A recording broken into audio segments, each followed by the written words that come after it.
Goeiemôre Suid-Afrika, 5 Mei en 1400 die tyd van hierdie berig. Ek is Morne Botha vir Koepel TV. Vanoggend regstreeks uit Nashville uit. Vanoggend praat ons meer oor Project Freedom. So, mense moet verstaan, Project Freedom en Operasie Epic Fury het niks met mekaar te doen nie. Project Freedom is die operasie wat die Amerikaanse weermag uitvoer om die commercial shipping te laat vloei deur die Strait of Hormuz. So ons gebruik militêre eenhede vir dit, maar dit het niks met Epic Fury te doen nie. Epic Fury is die oorlog direk teen Iran. En Project Freedom is die projek wat gebruik word om die skepe te eskorteer die Strait of Hormuz. En daar is nou al 'n paar skepe begin deurgaan. Gister is bewys gegee aan die res van die skipindustrie wat bang is om daar deur te ry nog. 2 Amerikaanse vlagskepe, commercial skepe is daar deur en Amerikaanse vlootskepe waar hulle deur geeskort is en hulle is uit in die oop see. So wat gaan aan met Project Freedom? President Trump maak dit baie duidelik, Iran gaan definitief nie toegelaat word om te interfereer met Project Freedom nie. Project Freedom is om die onskuldige skepe wat daar sit al vir 2 maande daar uit te kry. Die is afgekondig Sondag, so is vandag eintlik die 3de dag dan van Project Freedom en daar is al beweging van skepe deur die omgewing. Gister het daar 6 Iran skepe probeer uitkom met hierdie Project Freedom, wat hulle gedog, okay, dis 'n goeie idee om saam met die ander skepe uit te smok, jy weet, in die queue van skepe te probeer uitkom. Maar die blokkade wat daar is, die blokkade is nog steeds in plek. En hy 6 skepe, Iranse skepe teruggesê, gaan maar terug na jou port toe.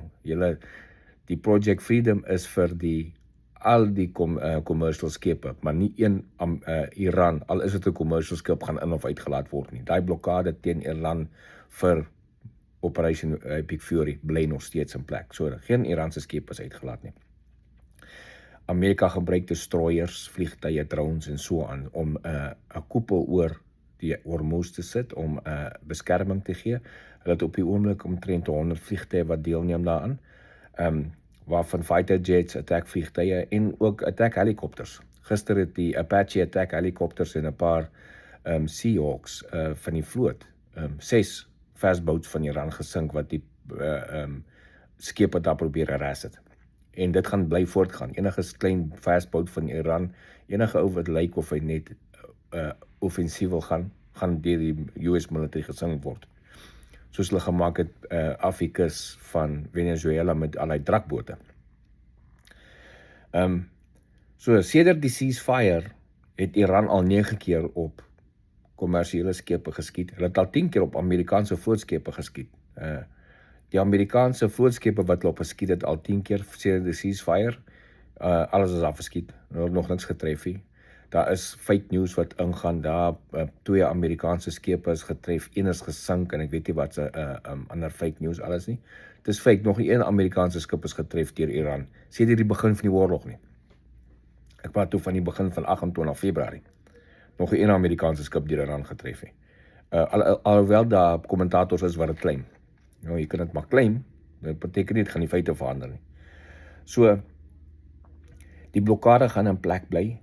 Die vliegtuie wat oor die lug is, gaan 'n koepel oor daai omgewing help om die skepe te eskort, om hulle beskerming te bewys hulle sal beskerming lewe, sowel as Amerikaanse vlootskepe op die surfers en onder water is daar skepe wat gaan deelneem aan die operasie of die Project Freedom om my skepe uit te kry. Die US military bly op 'n volle gereedheidstand om ten volle strikes in Iran te doen as dit nodig is. So, President Trump, nog nie nodig om enigiets verder te doen nie. Hy sit maar en kyk wat kom hulle. Miskien gaan Iran weer met 'n paar deals hierdie week uitkom, soos hulle naweek gemaak het. Hulle moet net verstaan, as daar nie op die deal is, geen nuclear weapons nie, gaan dit maar net in die snippermandjie gegooi word. En die sluiting van hulle ekonomie gaan bly aangaan en hulle ekonomie gaan net bloei en bloei en bloei soos dit elke dag bloei. So, die mense sê vir my, ek het gister 'n berig gemaak om te sê, wie het al die leverage, militêr gewys, Amerika die leverage, Iran het niks leverage nie. Maar wat nou van die stryd bly toe. Al leverage wat hulle het, is teen internasionale shipping. Dit het niks teen die US military te doen nie. Wat hulle dreig, hulle gaan op skepe skiet. Dis al wat hulle het. Maar hulle het geen leverage teen die Amerikaanse military of die Amerikaanse regering nie. So, op 'n stadium moet hulle maar sien wat hulle sien. Hulle wil nog steeds nie verstaan nie, so ek weet nie hoe lank hulle nog gaan probeer aanhou nie. Maar hierdie feit dat die skepe nou begin deurkom, behoort ons seker binnekort te sien, meer beheer oor die prys van olie, en wat sal begin afkom. Dit gaan nie meer verder opgaan nie. Dit behoort nie meer verder opgaan nie. Dit behoort nou begin afkom. Dit is net jammer dat party regering, soos die Suid-Afrikaanse regering, besluit het om eerder extra tax op hulle petrol te sit en dit duurder te maak as wat hulle nou kon die geleentheid gebruik maak om van die tax weg te vat om die petrolprys laag te hou vir die consumers. Maar soos ons ken, is die SA regering maar skelm. Daar kan ons nie verbykom nie. So ek's môre by Boot af Koppel TV. Geniet die dag.